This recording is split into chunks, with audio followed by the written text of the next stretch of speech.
Halo sahabat jurnal video, kali ini kita bakal bedah topik yang super menarik dan, ya, penting banyak, soal hubungan antara militer dan birokrasi sipil di Indonesia.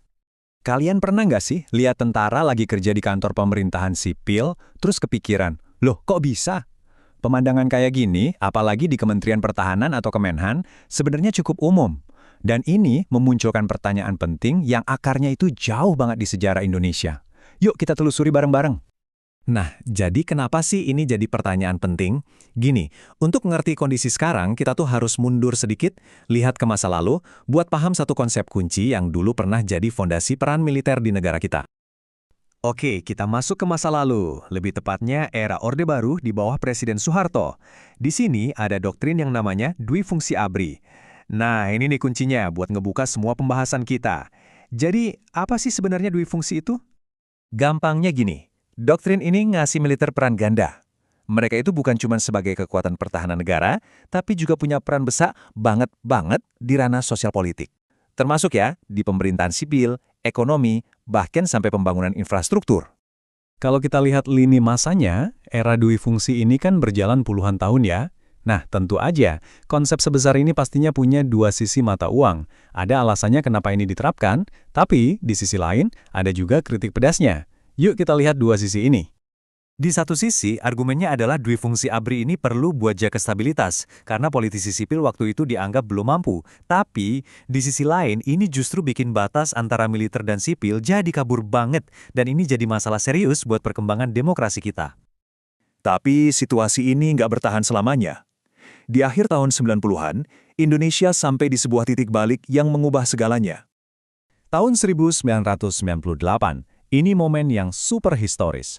Orde Baru tumbang dan muncullah gelombang reformasi yang secara resmi menghapuskan doktrin dui fungsi. Tujuannya jelas banget, mengembalikan militer ke barak dan fokus ke tugas inti pertahanan negara. Oke, setelah reformasi, terus gimana dong sekarang? Mari kita lihat peran dan struktur Kementerian Pertahanan atau Kemenhan di era modern ini. Nah, sekarang ini Kemenhan itu posisinya sebagai Kementerian Sipil langsung di bawah Presiden. Seperti yang kita lihat di sini, tanggung jawab utamanya ya mulai dari bikin kebijakan pertahanan, ngelola anggaran, ngawasin tugas-tugas, sampai riset dan pengembangan teknologi militer.